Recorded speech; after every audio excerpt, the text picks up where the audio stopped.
It's time to go right. Let the truth ignite. We're bringing the right news into the light. With Peter Boykin at the helm, we're taking a stand.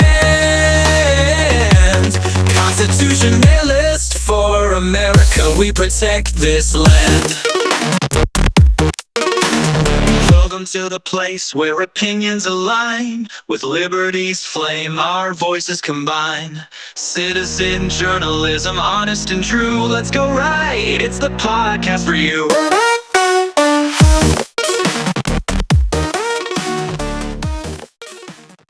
She said during that town hall she believes they've handled the border correctly. CNN pressed her on it. Would you have done anything different? Do you regret anything? And she said, quote, I think we did the right thing. Wait a minute, that she's handling it correctly? Correct.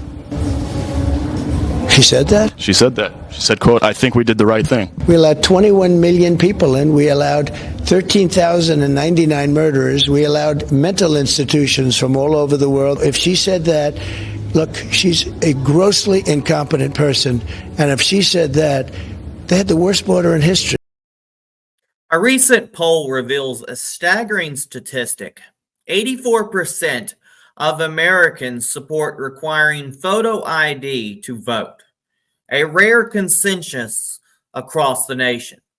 Despite this, Kamala Harris stands in opposition, arguing that requiring IDs would disadvantage minority voters. This has raised eyebrows, with many questioning the underlying assumption that minority voters are less likely to have ID. Some feel it's a condescending view, even bordering on racial bias. So what exactly do Democrat leaders resist? Why do they resist this idea? Some speculate that it's about enabling loopholes, while others suggest that they don't see voter ID as crucial to election integrity. But with over 31 million early voters already cast in early voting elections by the time I've talked about this, and probably way more, and 88% of Americans pushing for stronger border security, the nation's priorities seem clear. Among the top issues voters find most pressing, free speech ranks as their second most important concern, underscoring a collective drive for rights that matter. So welcome to hashtag Go Right with Peter Boykins. Today we're going to hit the hard-hitting issues shaping America's future facts that often go ignored but impact us all. We'll tackle the true cost of illegal immigration, a staggering $150 billion burden on U.S. taxpayers in just 1 year, and ask why our constitutional republic is bearing this expense without a stronger push for border security.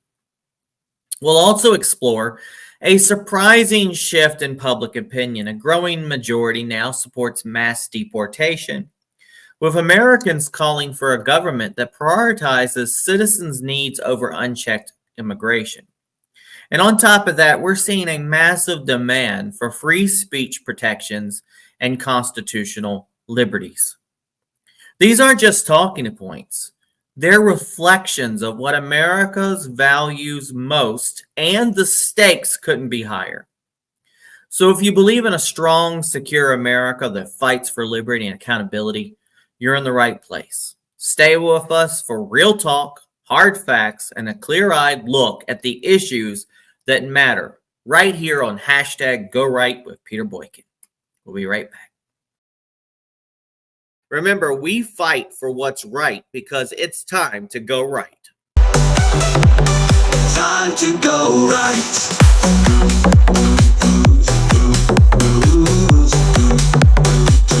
Time to go right.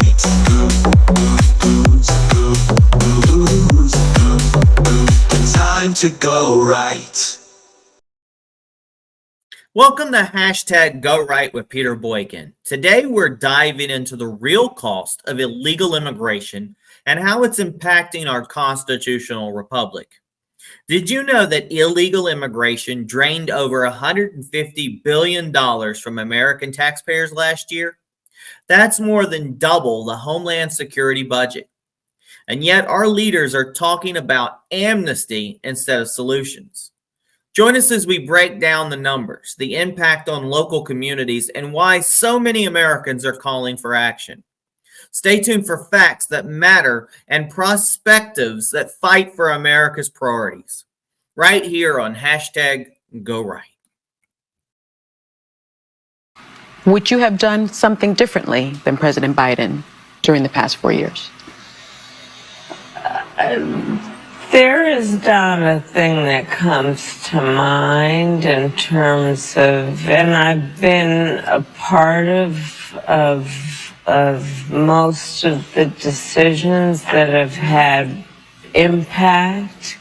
One nation under a groove, getting down just for the funk of it. Can I get it on the...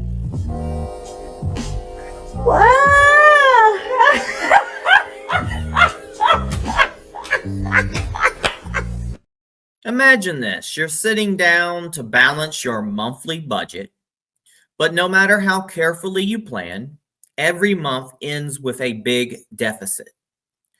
Now, scale that scenario up to a national level, and you'll get a glimpse of what's happening in America today with illegal immigration costs. The latest report from the Federation for American Immigration Reform, FAIR, sheds light on a staggering issue that affects all Americans. Our constitutional republic is facing a massive financial burden from illegal immigration. And it's time to break down exactly what this means for us, America's hardworking taxpayers. So illegal immigration cost American taxpayers over $50 billion in 2023. This is how the economy and immigration and the cost of illegal immigration soars. According to a comprehensive report conducted by the Federation for American Immigration Reform, FAIR, illegal immigration cost American taxpayers a whopping $150 billion in 2023. Why do I keep repeating that? Because, man, oh man, $150 billion. Imagine what $150 billion could do for the American people instead of being wasted. Now, this figure isn't just some wild guess. It's based on detailed analysis of federal, state, and local spending on services directly tied to illegal immigration. These services include essential public resources like education, law enforcement, medical care. Resources intent to benefit American citizens, but now increasingly stretched by the additional demand. Breaking down the cost further, the report states that federal, state, and local governments collectively spent $182 billion on these services for illegal immigrants. But here's the catch. Well, illegal immigrants contribute approximately $32 billion in tax revenue. The remaining $150 billion is a direct burden on American taxpayers. To put this in perspective, that $150 billion bill is more than double the entire budget for the Department of Homeland Security. If you don't believe me, let's talk about a representative's perspective. House Budget Committee Chairman Jody Arrington calls this figure a conservative estimate, suggesting that the true cost to taxpayers might even be higher. And these expenses are not merely federal. The financial strain is hitting state and local governments just as hard, sometimes leading to severe cutbacks in vital community services for American residents. I mean, to go off topic for a moment, or still on topic, every time you see a homeless person out there, black, white, even sometimes foreign, but usually black or white, and you're thinking, that person is living in the woods. That person isn't getting medical care. That person doesn't have housing. We don't know if that person's eating. That person's probably an American citizen, most likely. And a lot of homeless people are also veterans. Huge amount are veterans. They're not getting the care they need. And they could get the care they need.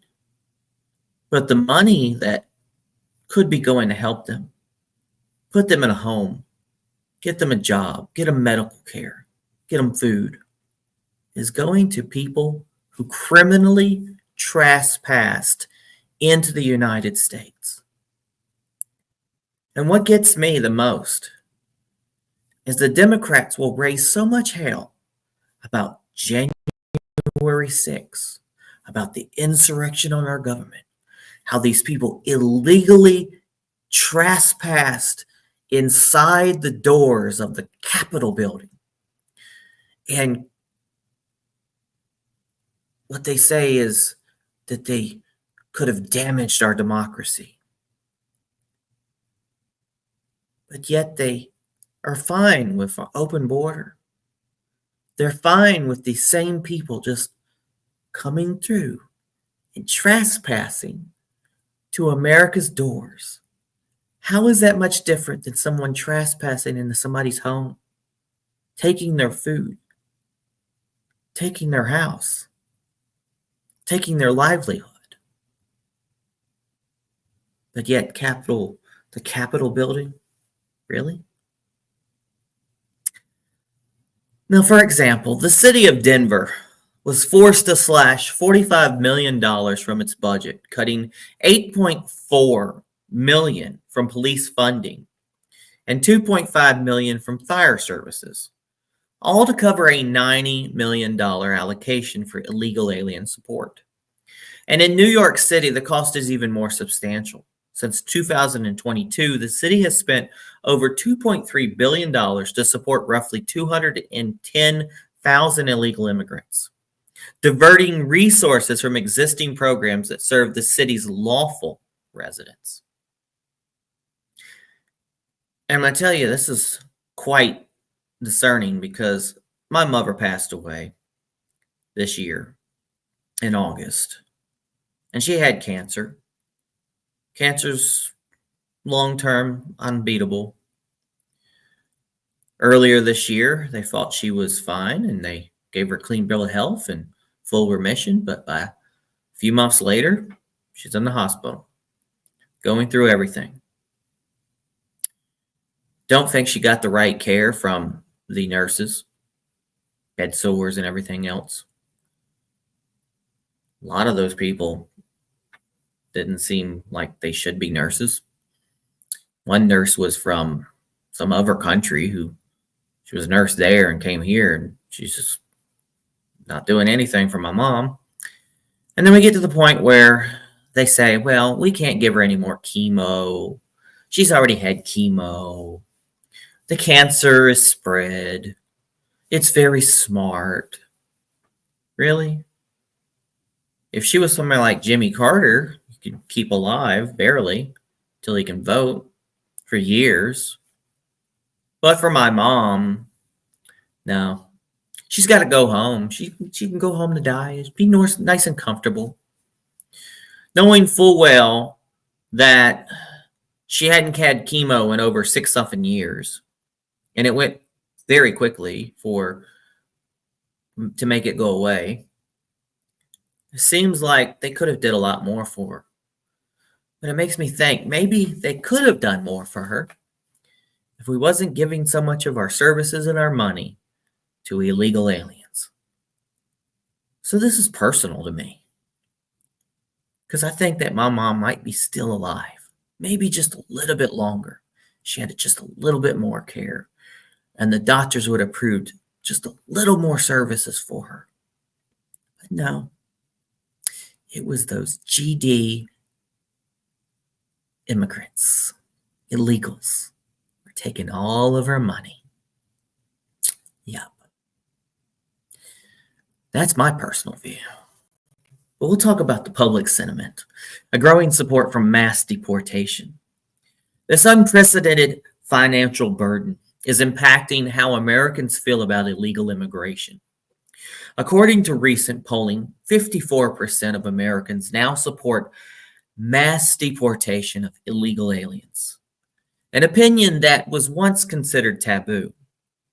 This shift shows that a growing number of Americans, regardless of background, are questioning the sustainability and fairness of our current immigration policies. And I'm going to tell you, it's 4 years. 4 years of a Biden administration with Kamala Harris. It's made things worse. You can imagine what 4 more years of that could do to totally destroy it, just so a party can think that they can stay in power. But again, I've always said this.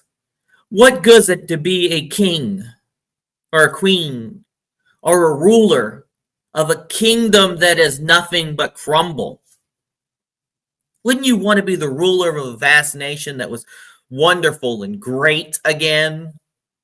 Why would you want to be the ruler of Detroit? As Lizzo says, let's make America Detroit again, or just make America Detroit. Really? I digress. So moving on. So government's stance on future implications. In stark contrast to the concerns expressed by millions of Americans, the Biden-Harris administration continues that I need you to vote. I just need you to vote. Get out there and vote. So this administration continues to advocate for pathways to citizenship for the millions of illegal aliens already in the country. 60 Minutes today was just like, there's only 3 million, now like 3% or 11 million. Oh, why do you want to do immigration? What's the cost of getting rid of them? Well, what's the cost of how we got them here to begin with? As far as I'm concerned, we can sit there and throw them in a parachute and drop them down in their country. Get the hell out. But, can't say that nowadays because that's bad. I once got in trouble for saying, somebody said, what is it? They were talking about fences for the wall. And I was like, trampoline. I was basically saying catapults for the wall. I put them in that big plastic rubber bubble and launch them back. Here you go. Here's your people back. So, in stark contrast to the concerns expressed by millions of Americans, the Biden-Harris administration continues to advocate for pathways to citizenship for millions of illegal aliens already in the country. Kamala Harris recently reaffirmed this stance in an interview with Telemundo, stating her support for amnesty measures. Have you ever noticed on Telemundo, I mean, you go back to the 80s, 90s, or whatever, how white the Mexican people are? I mean, not to be a racial thing, but how they don't look like our traditional Mexicans that we have over here. Because the Mexicans they're sending here and the people from other countries that are sending, they're sending us their undesirable people, which is sad.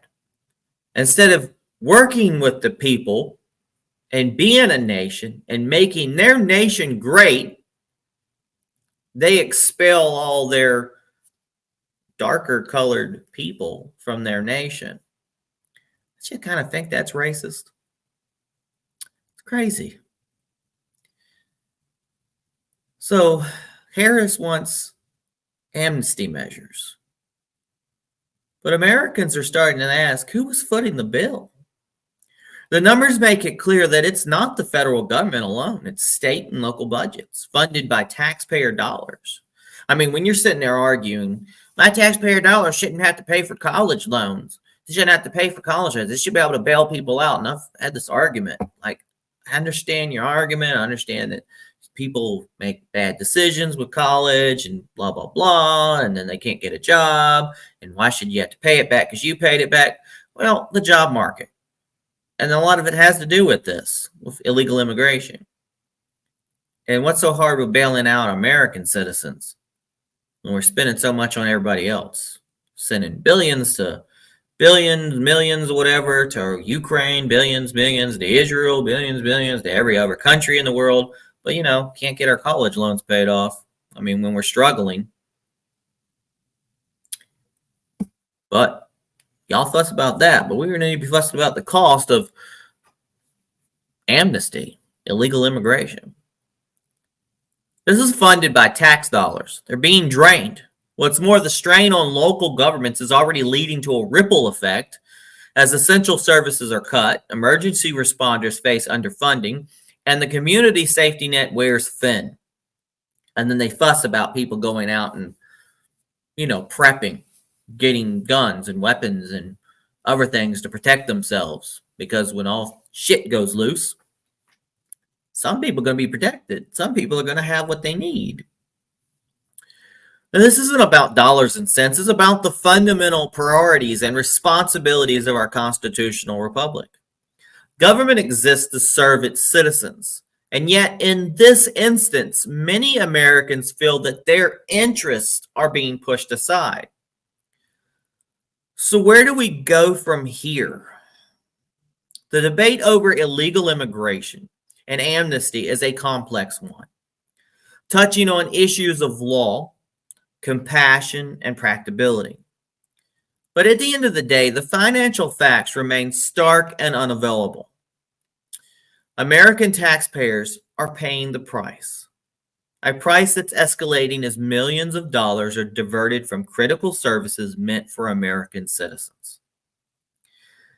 And if you believe in the importance of protecting American sovereignty, if you value for the prioritization of legal immigration channels, then this is a conversation that matters to you. The strain illegal immigration is placing on our country is undeniable. And it's high time our leaders put the needs of American citizens first.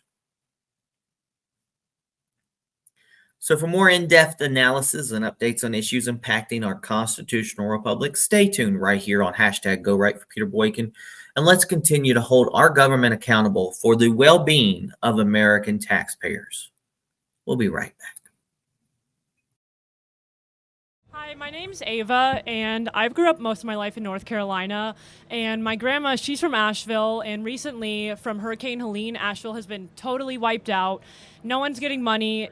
And FEMA is saying that everyone's supposed to get $750 to help, but everyone I know hasn't been getting approved. But all this money is going to Ukraine, Israel. I just want to understand, where is this money going to? And how come, we still have so much homeless population here? Our roads are horrible here, but we can't get $750 from a hurricane disaster, and now people are out of homes. So I would just like to know where that money is actually going. I was there in Western North Carolina about a week and a half ago, shortly after Helene went through there, and my heart is with your grandmother and any of your family that still remain in the area. I have friends who are both still actively serving and taken leave to go help out there, as well as many veterans who are going to small towns that no government entity has touched yet. Last night, they had a blizzard warning there in the mountains. They've got people who are homeless, who have no clothes, no food, no access to clean water, and dead bodies that are still being recovered. Unfortunately, the headlines have moved on. They are prioritizing other interests ahead of the interests of our fellow Americans, your family, and so many other friends and family who desperately need help right now. And if we dare criticize their failed response, that is resulting in people getting sick and potentially dying in the aftermath of Helene, they criticize us for disinformation. This is what happens in dictatorships. Those in power identify themselves as the country, and if we dare criticize them, they then call us traitors who are dangerous. This is why free speech is so important. This is what the First Amendment is all about, and this is why it's up to us to hold them accountable. Otherwise, they're going to continue to put the American people last. And I'll just close with this. You have family in Western North Carolina? My grandma grew up in Asheville, and I've been there most of my life. So there's an easy way she can get cash. You ready? She should fly to Mexicali, walk across the border, declare asylum. She can get a free cell phone, free luxury hotel, $10,000, $10,000, and all the U.S. taxpayer dollars, and then she can rebuild her house with American taxpayer dollars while she waits for her asylum date. What I'm getting at is that if you break into America, you're treated better than the citizens of this country who lost their homes in North Carolina. Welcome back to #GoRight with Peter Boykin. This is our #GoRight headlines. I think I brought this up before. News agencies have started to close down on Fridays, 3-day weekends. But they push their news people to work as hard as they can Monday through Thursday, doing 10-hour work days, 12-hour work days, trying to push it off so they can have Friday off. But then they got to go right back to it. I've got a friend who's in media, and it's burnout mode. While they reduce the amount of employees as AI and everything kind of increases, and they become more larger conglomerates, and you basically see the same storylines. I mean, if you see an article, you will see every single person down the line has created a similar article. It's because a lot of these companies are owned by the same company. So wasn't a lot of news to talk about, usually at the end of the week. So my early week events don't give me a lot of news, but I try to give you the headlines that maybe come from coming. I usually do headlines on a delay. I usually do stories on a delay because I want to get a fuller picture. And I want to not only just regurgitate some news that other people talked about, but to give you something to think about, to give you talking points to talk about, and to give you something to really vote about and think about. And again, folks, if you hadn't voted, please go and vote. So let's move on to our hashtag Go Right headlines. Some of these might grow into something bigger. They might go away, but they're worth noting. So let's start out with the government and economy and Trump's proposal to eliminate federal income tax. That sounds good. So Donald Trump has suggested he could scrap federal income tax if he wins the presidency. Probably not going to happen, but, it's worth thinking about. And meanwhile, Kamala Harris is like on every other commercial is like, Donald Trump is trying to raise your taxes. Donald Trump is trying to raise your taxes. Project 2025. Donald Trump's 2025. I'm like, where? It's not his crap. In a recent statement, former President Donald Trump suggested a radical shift in U.S. economics policy, the complete elimination of federal income tax. Trump's proposal would mark a historic transformation in how the federal government collects revenue, potentially reshaping everything from federal government programs to economic growth strategies.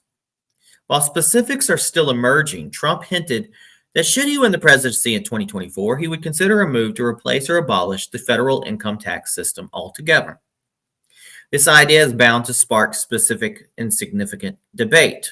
On one hand, proponents argue about scrapping income taxes would increase disposable income from American families, leading to economic growth, greater investments, and stronger job creation. But on the other hand, critics warn that without federal income tax, the government could face funding gaps, potentially cutting resources for essential services or requiring alternative revenue sources such as increased sales or excise taxes.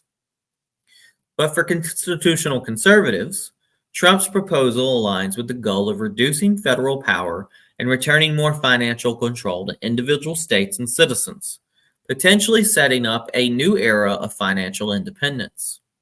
However, questions remain about how the country could finance critical federal responsibilities without the current tax structure, and those concerns will likely be the key in the policy discussions here to come. I will tell you personally, out of one big way to do this, if they got rid of the normal federal income tax, of course, your Social Security would still be there unless they changed that for future people where you can do that more of an investment. The best way I've seen is the fair tax, which, of course, the Democrats are always saying the rich people need to pay their fair share. The rich people need to pay their fair share. The top 1% needs to pay their fair share. And Donald Trump's trying to protect the wealthy. But the fair tax would go by your consumption tax. So you would pay a little bit more when you buy things. But think about it. No longer would you have to be taxed when you work. Like when I go and work, I have to pay taxes. I make money. The government gets a share. They might give me some of it back, and I got to go through all that hell. Or when I go buy stuff, I pay a little bit more in taxes and a consumption tax. So the federal government gets that. So, of course, if people were paying their fair share, rich people, people who've got more money, will buy more stuff and they'll pay more taxes. The middle class, who are barely scraping by, will buy less stuff and pay less taxes. And poor people ain't buying nothing, so they ain't paying taxes at all, but they're going to be helped by the rest of the classes. Something like that. I don't know. There's a lot to talk about. In that note, it would be nice, and I brought this up idea before, you pay in the Social Security. They always talk about, Social Security, they're running out of money, Social Security. But how many people pay in the Social Security who never even reach the Social Security age? People pass away early, pass away before they collect it, pass away a little bit after they collect it. And it goes back to my mom, who's terminally ill, who passed away in August.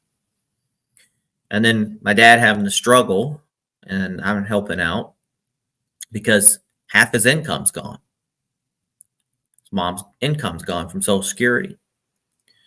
I think that when people are diagnosed terminally ill, I don't know, possibly there needs to be a minimum amount of money I think that Social Security should pay people automatically. This is just me thinking and giving you something to talk about. Some people go, oh, that's crazy, but why not? Social Security has saved money up from you. Social Security pays anywhere from about $1,000 or so. So on minimum, $25,000. That's about 2 years, 25 to start, or whatever, or average of 2 years Social Security. Mind you, you still collect the Social Security as well. But that money can go directly to the family. So the person who is terminally ill could enjoy their last trip, or pay for medical expenses, or their loved one can take off work. I mean, the saddest thing is I had to work when my mom was passing away. I had to go to work on third shift, come home, see my mom, get some sleep, go to work, repeat, until eventually one morning, my mom passed away, and I come home and my mom was dead. And I had to take almost a week off. And my job did not even offer grievance pay. So bills are tight. Didn't have vacation time anymore because I got in an accident in May. Wouldn't things be different, a little bit different, if those who are terminally ill got a little stipend? I also thought that spouses who have another spouse that have been together, like my parents would have celebrated their 55th wedding anniversary in October. My mom would have celebrated her 77th birthday. Why not let the spouse keep some of the Social Security, or at least the Social Security for check, maybe another year, maybe 2 years, maybe 5 years, something? And did you know that even the $225 death benefit, you don't even get that right away? My dad hasn't even still got it. Mom passed away in August. It's now October. 220, it's still, the check's in the mail. Hadn't even got it yet. Crazy. But that's just talk. That's just talk. Let's move on to the next subject. So, for community safety, Pennsylvania's McDonald's owner faces threats after McDonald's visit. The owner of a Pennsylvania McDonald's that Donald Trump visited had to hire private security after threats were made against the store. It's pretty sad. In a devastating sign of heightened political tensions, the owners of a McDonald's restaurant in Pennsylvania was compelled to hire private security following threats made against the establishment. This situation unfolded after former President Trump stopped by the restaurant during a recent visit. According to reports, the increased visibility from Trump's visit led to an uptick in threats against both the businesses and its staff, prompting the owner to take extra safety measures to protect its employees and customers. This troubling incident highlights a growing trend where individuals and businesses can face backlash simply for engaging with certain political figures. The private security move underscores the difficulty many small businesses owners face when caught in the crosshairs of national political debate. And this specific McDonald's location was meant to be a simple stop on Trump's Pennsylvania visit, but now it's become a symbol of the challenges of small business owners face in an increasingly polarized climate. And with that, being a Trump supporter, being actively a Republican, being actively running for office, has zeroed it in. When you Google search me, you find out in the interviews, you think I'm going to be able to get a job in my career? No. I'm working a different type of job. I think it's a little bit more stable, but it's not in my career. I always thought maybe somebody would come along and say, hey, you're doing a really great job, and I'd like to give you a job. You're a great Republican, blah, blah, blah, but it ain't happened. Can't get a job in my IT career, but I kind of use it a little bit. Some of it was e-commerce, so I in entrepreneurship, and I've used it to run this citizen journalist blog and go write news in the news. But look at the people that they went after for January 6th. This persecution, people losing their livelihood for their support of President Trump. Look at Rudy Giuliani. They want to take away all his money, his house, his apartment, because he supported Donald Trump and dared to question the 2020 election. Look at Alex Jones. He might have slipped up, said something stupid about Sandy Hook, but they really wanted to just go after him, to shut him down, to shut down free speech. By your pocketbook. We're not supposed to become a nation like that. We're supposed to make America great again, where we can be active citizens, be political, have a life, and not have to worry about that affecting our job and our careers. Let's move on to the next subject. So, election security. Ballot theft in Colorado raises concerns. At least a dozen mailed ballots were stolen in Colorado, and 3 were cast before they could be stopped and will be counted in the 2024 election. Election security has once again come under scrutiny after a recent incident in Colorado where at least 12 mailed ballots were intercepted before reaching voters. Out of those 12, 3 were reportedly cast before officials could intervene, meaning they will be counted in the upcoming 2024 election. This case brings to light the vulnerabilities within the mail-in ballot system and raises concerns about ballot integrity, especially as America prepares for the high-stakes 2024 election. I've already seen where somebody found a bunch of ballots in the storm drain somewhere, and somebody's pulling them out. There was a case on there the other day about a Florida mailman who is dumping ballots in the woods. Yeah. That's why it's wise to see if your vote's been counted. Mail-in ballots, I really don't like them because there's no guarantee really that your election, your vote's getting there. You got to check up on it. So election officials have assured the public that while they're investigating the matter and reviewing security protocols, however, this incident will likely fuel ongoing debates about election security, with many voters calling for more stringent ID requirements and other safeguards to protect the voting process. This recent ballot interception underscores the importance of ensuring each vote is legitimate, which is foundational to maintaining public trust in election outcomes. And every vote matters. And one more little thing to talk about. Foreign affairs. Putin comments on Trump's approach to ending Ukraine's conflict. Vladimir Putin says he welcomes Donald Trump's desire to end the Ukraine conflict and believes it to be sincere. And I think even Zelensky has talked with Trump, and as Trump said, it's a war that should have never been fought. It's caused widespread death on both sides. and the only way to fix this is peace. In a notable remark from Russian President Vladimir Putin, he welcomed Donald Trump's recent statements on resolving the conflict in Ukraine, expressing his belief that Trump's intentions were sincere. Trump has been vocal about his desire to end the ongoing conflict between Russia and Ukraine, advocating for a negotiated peace as a high priority in his potential future presidency. Putin's comments align with Trump's positioning as a negotiator who claims he can bring both sides to the table. However, many critics view these remarks with skepticism, probably leftists, questioning whether peace talks could result in terms favorable to Ukraine or if they would merely empower Russian objectives. In response, supporters argue that a quick resolution would help stabilize Europe, decrease the risk of further escalation, and restore focus to pressing domestic priorities. I mean, the Russians now are getting North Korean troops, and the Ukraine people are dragging people out of bars, beating the hell out of people to put soldiers in the fodder. Something's got to go.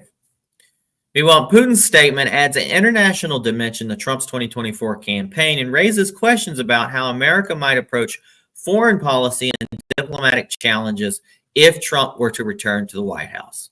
And believe me, it's going to be positive. So we'll be right back with the hashtag GoRight recap. Thanks for tuning in. Again, please share this. Please let other people know. Please subscribe. Hit the subscribe button, hit the follow button, whatever button it is, retweet it, repost it, reshare it, share it to all your groups. Help me out, folks. We'll be right back.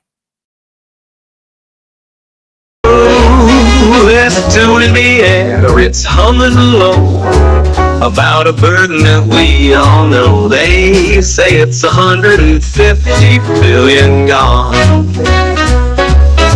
and yet they say we gotta keep moving on.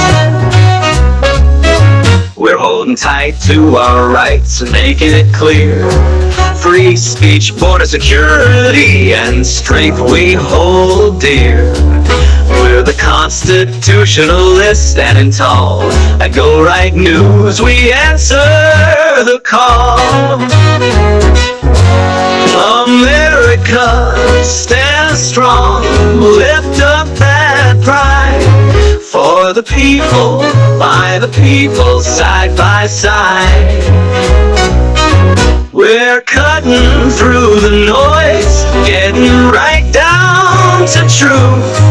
For the future we hope, for our land and our youth. Kamala says IDs ain't the way, but most Americans, they disagree and sway. They know every vote's a right, sure as night meets dawn. Election integrity keeps us strong and on. And with the cost of immigration hitting hard every year, we're calling on the leaders to make it crystal clear. We're fighting for rights with constitutional fire, for a safer tomorrow, for freedom's choir. Oh, America, raise your voice and fight for every law-abiding soul tonight. We're counting every cost, protecting every town. With Go Right News, we won't back down. Now Trump's saying he'll change the tax game, and folks are wondering if it'll lift our name. McDonald's took some heat with threats coming through, but we're small town proud, knowing what's true. In Colorado, ballots stowed away. We're holding tight to a fair election day. With Peter Boykin's Go Right, call it out. We're Americans first, of that there's no doubt. America, stay true, we're holding fast for every future, for our past. From free speech to the border, we need secure. With Go Right News, we're standing pure.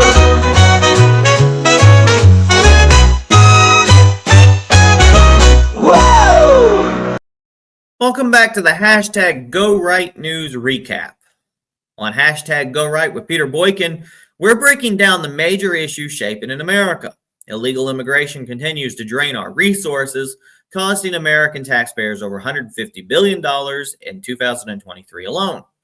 The FAIR report shows that federal, state, and local governments spent $182 billion on services like healthcare, education, and law enforcement for illegal aliens, only offset by $32 billion in tax revenue, leaving taxpayers to bear the remaining $150 billion.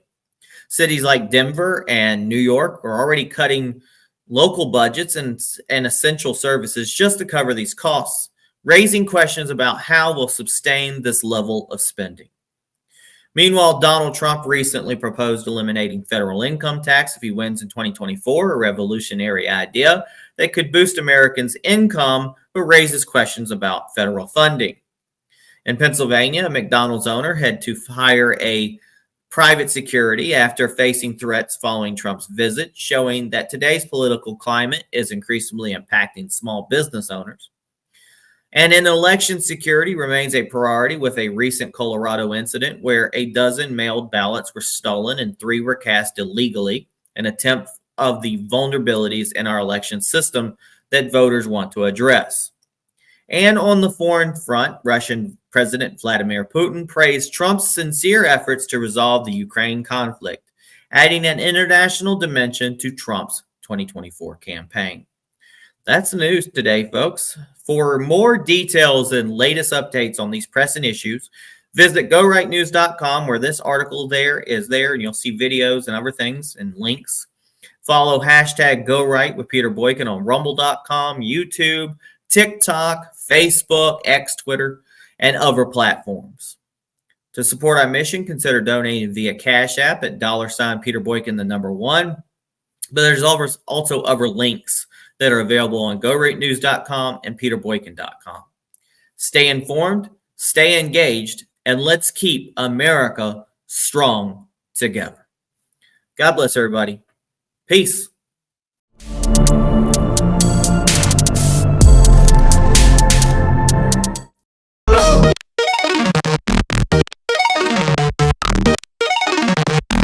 It's time to go right. Let the truth ignite.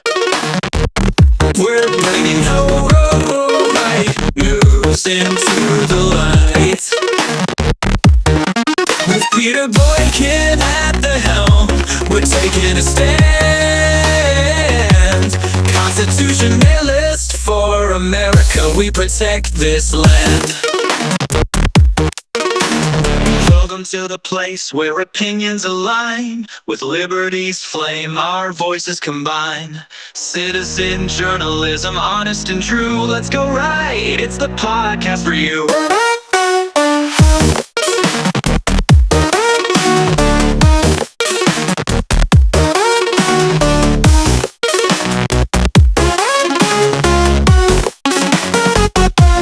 Welcome to the place where opinions align.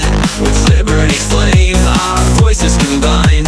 Citizen journalism, honest and true. Let's go right, it's the podcast for you.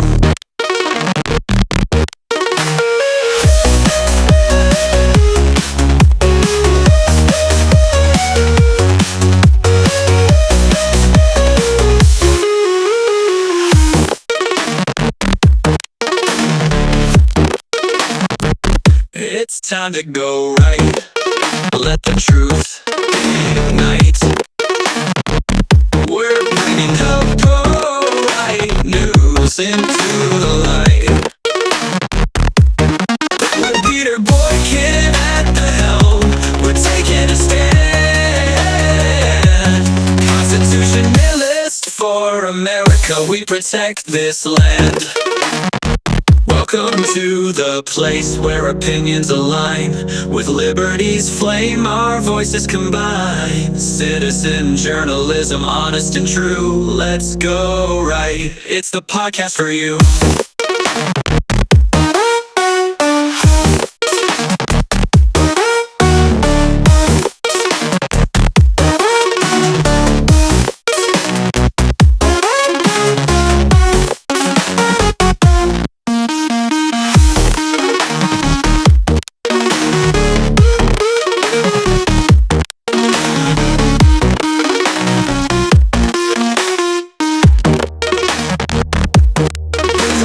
Place where opinions align. With liberty's flame, our voices combine. Citizen journalism, honest and true. Let's go right. It's the podcast for you.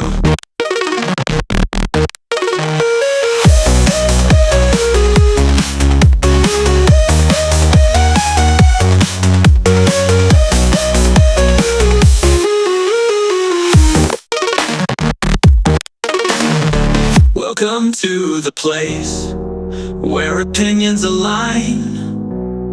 With liberty's flame, our voices combine. Citizen journalism, honest and true. Let's go right, it's the podcast for you.